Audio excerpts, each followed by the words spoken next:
Hi, Chris. What's going on? How All good. are you doing today, sir? I'm good. Eating. All right, thank you for taking the time out to talk to us. We Yeah, really and appreciate it. welcome to No the problem. MMA India show. Nice to be here, man. Thank you. So, first of all, congrats on bringing MMA to New York. You worked really hard for it, and of course, were instrumental in bringing MMA to New York and UFC 205 and now 210, of course. So, congrats on that. Thank you. No problem. And now, initially, getting down to your fight with Musasi, uh, there were a couple of tweet exchanges where he called you out and he initially told him to chill for a little while.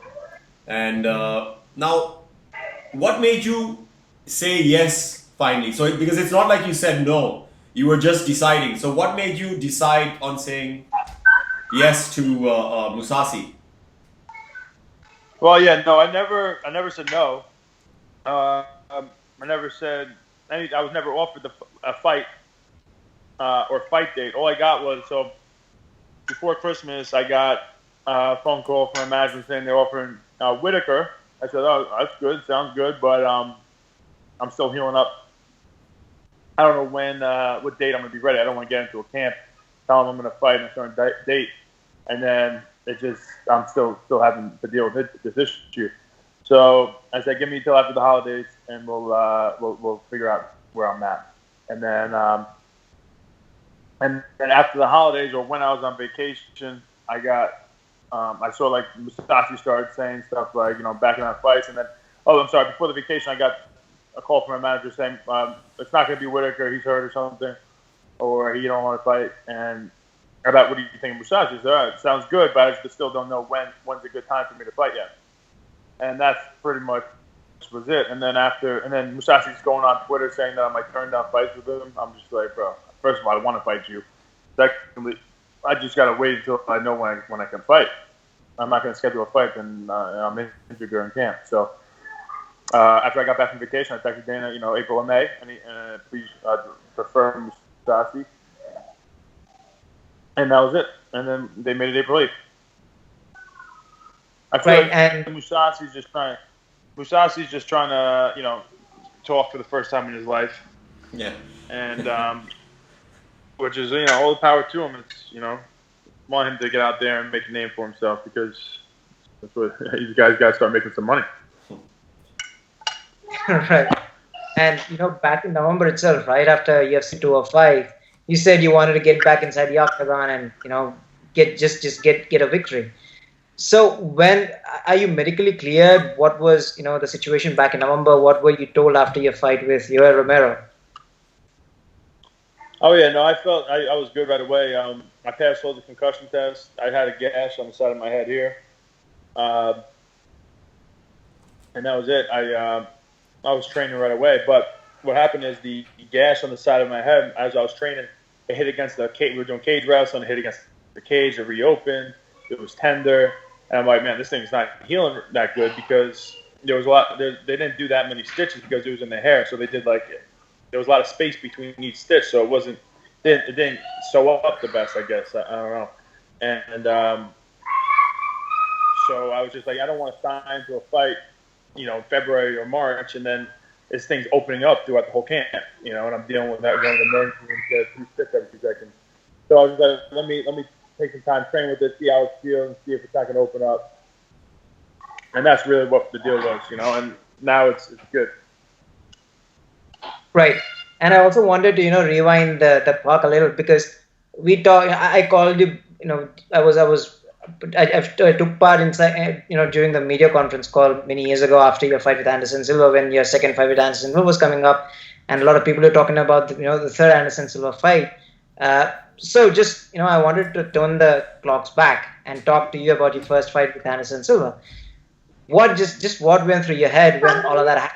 Because a lot of people, including George St. Pierre, said, you know what, Chris Weidman's going to beat Anderson Silva.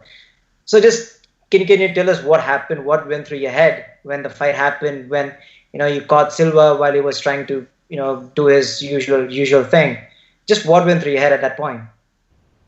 That feeling when I won was definitely, it was indescribable. It was one of those things where I was telling people, and people were laughing at me that I was gonna beat him. And people were like writing to me because Brazil, he was like the national hero in Brazil, and even Americans too. They're just, I guess, the whole world. When the fact that I was talking confidently, saying, "Listen, I'm going to beat Silva. Not only am I going to beat him, I'm going to finish him." People were like laughing at me and getting pissed. It was crazy. And so when I did that, I just proved all those doubters wrong. There was no feeling like that. Right, and even after the fight, you had The guy who was undefeated for all that time. There was just so much accomplishment in one moment. right, and even after the fight, you had the likes of Lyoto Machida. You fought against Vitor Belfort, and these are all legends in the sport. And there was a point when even some of the fans or some of the pundits started asking, when would people stop doubting Chris Weidman? Was that something that went through your mind even after beating all these legends? Oh yeah, I mean, yeah, I definitely get doubt. More people than doubt. I feel like there's nothing more fueling than that. So I'll take that. Right. Now, what do you think of Mousasi as an opponent? He's got a pretty impressive win streak behind him. Though you have, of course, spoken about not being impressed with his win streak over the people he's beaten. But what do you think about him as an... Sorry? All I did was ask Ariel Helwani, wait, who did he fight again? Yeah, exactly. So there was a lot of subtext over there. Spoke for itself. I didn't say a thing. Yeah. What were you saying? So what do you think of him as an opponent? Because he is on a upswing, a lot of confidence. So what do you think of him as an opponent? How are you treating the fight? Yeah. No, I'm treating it very seriously, man. I mean, listen, I lost my last two fights. I want that belt back, and I have to go out there and beat this guy. And really, I go out there and just beat him. People might expect that. I want to go out there and completely dominate him and just make it look effortless.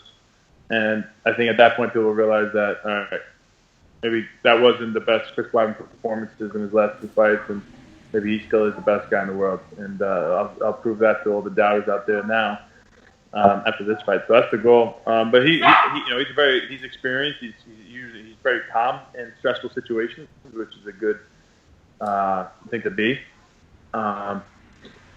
He doesn't blow me away in any situation, whether it be on the feet, the ground, wrestling. He doesn't blow me away in anything, but he's pretty well-rounded and calm, and he seems experienced. But I feel like there's a lot of things that I do better than him. I move forward. I go to knock him out. He defends himself. I'm taking him down. I'm going to really beat him up on the ground. And if he decides to worry about the defense or the wrestling, he's going to get knocked out. So that's really it. That's all. Very simple. And are you thinking beyond Mousasi? As of now, have you thought about who next after him? No, definitely not. Mousasi is the guy on the radar. He's the only guy on the radar. I have no idea what's going to happen after this fight. All I know is I go out there and I dominate him the way I know I can. It'll look easy, and good things will happen. Okay, great. Right, and I also wanted to ask you because you were undefeated going into your fight with Luke Rockhold. Your last two fights, as you said, you wanted to get back to winning ways. So what did you just make of the entire fight with Luke Rockhold? What do you think went wrong in that fight for you? For that fight, it was preparation. I had injuries during the camp, and I wasn't able to get in the best shape.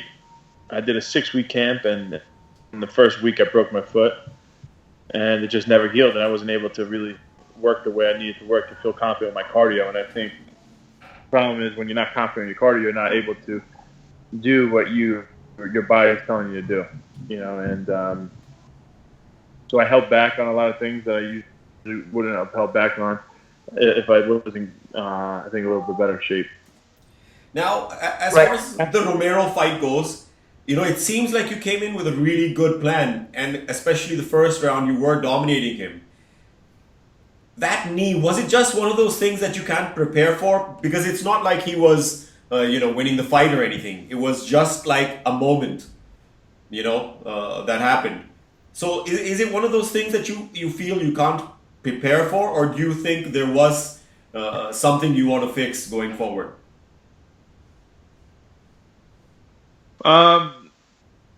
No, I mean, even I thought I was on the way to winning that fight, to be honest with you, and it would have been one of those fights I would have won, and I still wouldn't have been happy with my performance.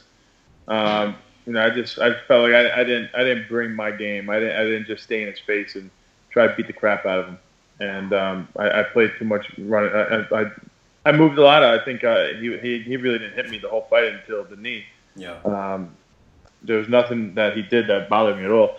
But that's just not in me. Like, I'm not that play safe guy who kind of moves around a lot. I like to just come forward and beat the crap out of people and just mix it up with the wrestling and the striking.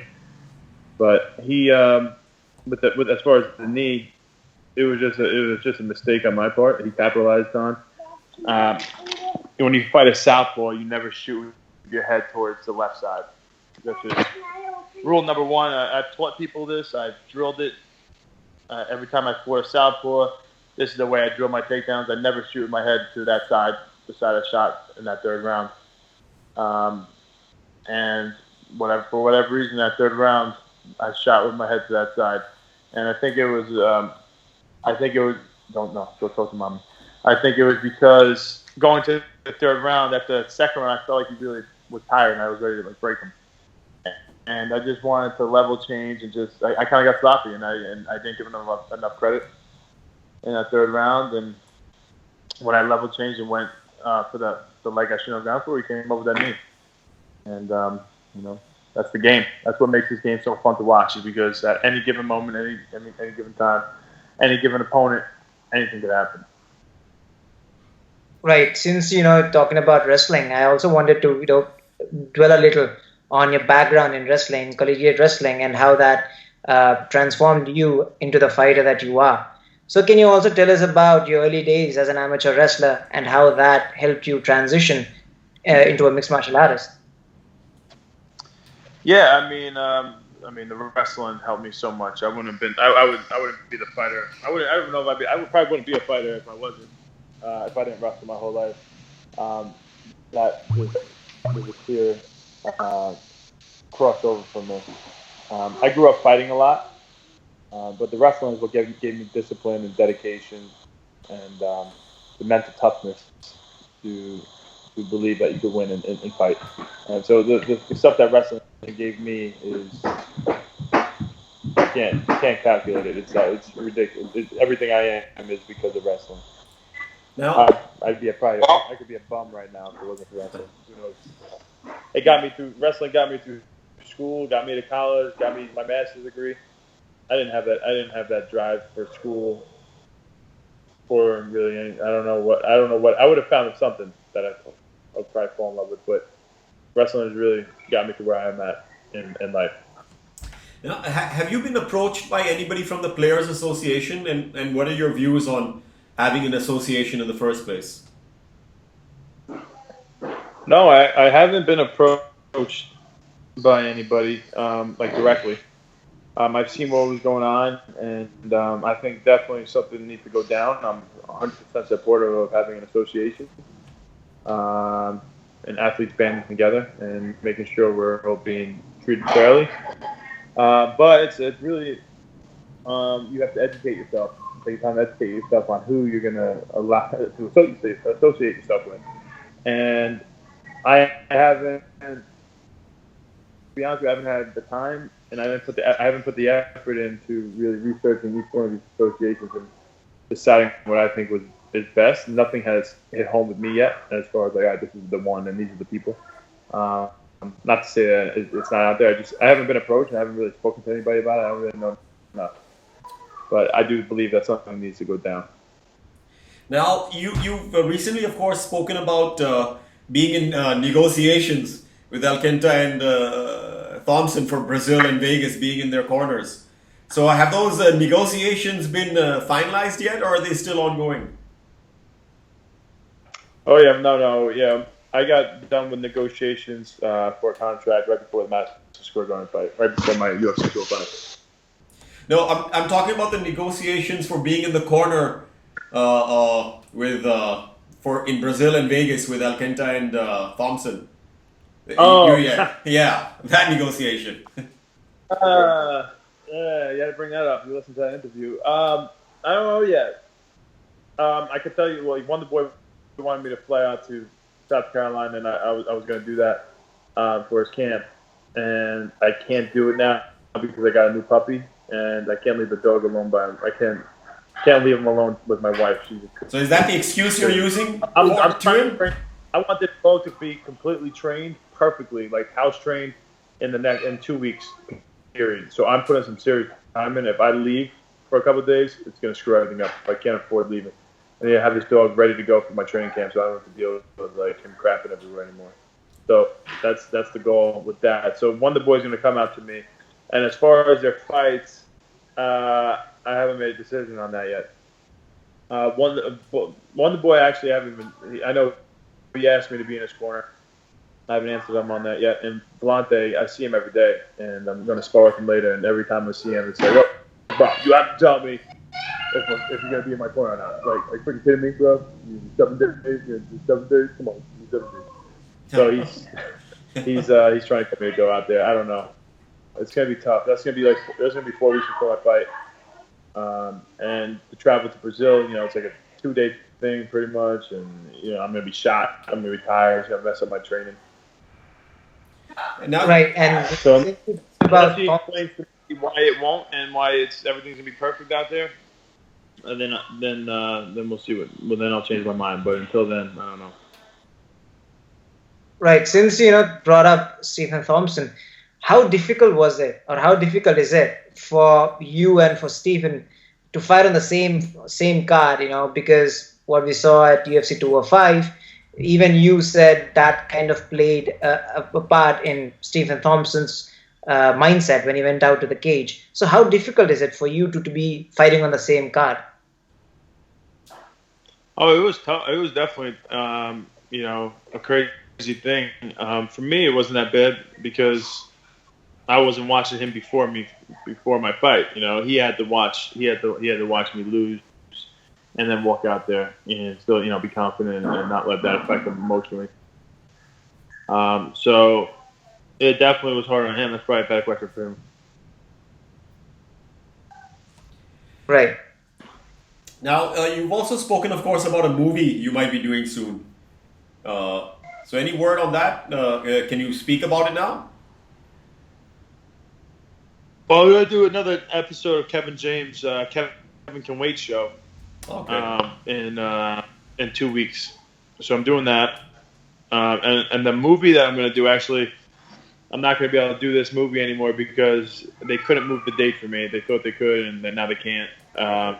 It was supposed to be April 6th to the 16th and a couple of the days here or there for this movie. And obviously I'm fighting April 8th, so it's not going to work out. Now, do you have a view on what's going on America right now? Like, a lot's been going on. There's a big upheaval. We know there are a lot of fighters and promoters who are political and they put their views out. Do you have a view on what's going on in the country right now? Man, it's really sad. The country's so split. Yeah. I mean, it's so split between Republicans and the Democrats. It's split by race now more than ever. More than since I've been alive. I mean, it's never been like this. It's never. Race I felt like wasn't something I thought about, and now all of a sudden it is. Because it's constant. It's in the news. People. It's really America is in a very weird spot right now, and hopefully Donald Trump can do something different and change that, because it's awkward. You walk into the room in America, you don't know, is he liberal, is he conservative? You don't know who's who. It's like very weird. It shouldn't be separate like that. And right now, it's more separate than I've ever seen it before. It's crazy. So you Right. There's definitely a lot of miscommunication. There's definitely a lot of miscommunication within the media, and people hear different. Everyone's hearing different things, and everyone's very passionate about all these topics. So it's heated out here. It's crazy. Right, and just because we talked about this, Meryl Streep not too long ago kind of took a shot at the MMA community when she said, "Oh yeah." Yeah, so and a lot of fighters actually came out and expressed their opinions about the matter. Do you have any say in what she said, or just from your perspective? To be honest with you, I heard that and I thought it was good that she mentioned MMA. Yeah. I mean, for me, who cares what she thinks of mixed martial arts, and it's not an art or it is an art. For me, I don't really care that much to get pissed off about that. Can I come up with an argument and make her look stupid with that? Probably, but I really don't care that much about what somebody thinks.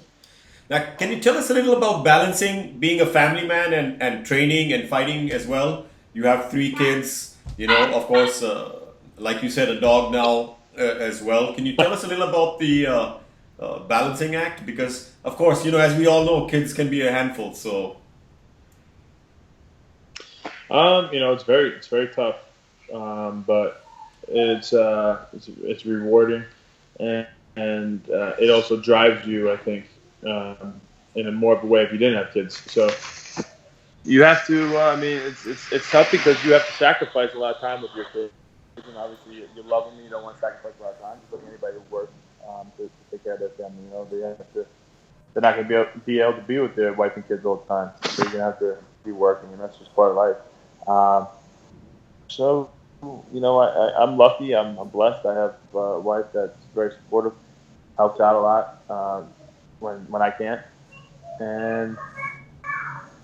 At the end of the day, I know what I'm missing sometimes with my kids. But do you take your kids with you training sometimes? Oh yeah. I mean, but now my son and my daughter, my two oldest are in school. So during the days when I train, which is I train a lot during the day, they're not around. They're in school, so I don't see them then. And then my little guy, Colton, he's 1. I'm not bringing him to the gym. That's really too much. Yeah. I can't. I'm not dealing with that. Yeah.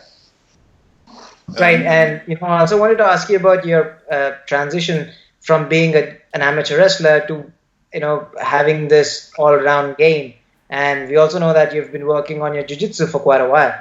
So, just can you tell us about the transition or the difference that you found from, say, having that wrestling background to transitioning to being this complete fighter who's into grappling, who's into jiu-jitsu? How was that transformation? How did you find that different? Well, I think success carries over to every element, every aspect of life, and you just have to carry over. If you were successful in one element, I think you could take that same strategy or the same things you were doing to be successful in one area is the same thing that you need to do in the other area, and that's really what I did. I carried over. Open-minded. I was very open-minded. A lot of wrestlers and other athletes, they come in and they forget that when they got into whatever they became successful in, they were very open-minded. So when I came to jiu-jitsu, it wasn't like, oh, I know I'm a wrestler and I could stop these guys from submitting me with my strength and position and staying on top. I forgot all my wrestling. I refused to use anything I knew from wrestling. I tried not to use any strength, and I started from my back, and that's how I learned. And I just took beginner courses with the gi on, and I didn't make myself any different than anybody else. I just grinded, but I worked harder than everybody else. And it really just comes down to the mental and believing in yourself. And the only way to believe in yourself is by working hard. So I just worked really hard, and then I got to the point where I was like, yeah, I think I'm better than all these guys in jiu-jitsu. And then the same thing happened with stand-up. I just grinded, and I'm still improving in everything, but I love it. I really love it all. Now, before sorry. You're gonna say something? Yeah, and I also want to ask you about the state of the state of the division, because you were the person that kind of got the ball rolling, got everything changed after Anderson Silva's decade of dominance in the division. So, what are your thoughts on the current state of the middleweight division? It's just weird. Bisping is the champion still. Yeah. I'm sorry to say, as long as he has been the champion now, it's just still weird to say he's the champion. But I'm proud of him. Good for him.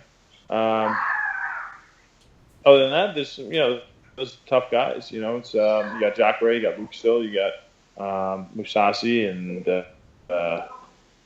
Yol, and so there's a lot of good guys up top. I think middleweight is one of the toughest divisions in the world. Right, and there were also talks about you possibly going up to 205, because a lot of fighters said, you know what, you can do very well in the 205 division, the light heavyweight division. Is that something that you're looking at, or are you just concentrating on getting your middleweight strap back? Yeah, I'm gonna get my middleweight strap back first, and then at some point we'll do the 205. But I'm gonna become the champion at middleweight again. All right. Yeah. Akhilesh, you want to ask anything else? No, please go ahead. Now, before, of course, we say goodbye, you got a lot of Indian fans here in India. We are lucky enough. What? You have a lot of Indian fans here in India, and we're lucky enough, of course, to watch the UFC live here. So, a lot of Indian fans. Do you have a message for them? Anything you want to say to your Indian fans? That's amazing. I really appreciate it. Hopefully one day I get to meet you guys, and I'm going to make sure I make you guys proud, and I will become the UFC champion again at middleweight, and I will probably go up to 205 and beat whoever's up there. And for all the people that supported me since the beginning, I really appreciate it, and I'm going to make you look good. And also, I just saw a documentary about that river that runs through India. We got to clean that up. We got to clean it up. Yeah, the Ganga. What's the Ganga? The Ganga, yeah, the Ganges or the Ganga, yes. So that's a real problem out there right now, huh? Yes, it has been for some time, and we're working on it. What are they going to do?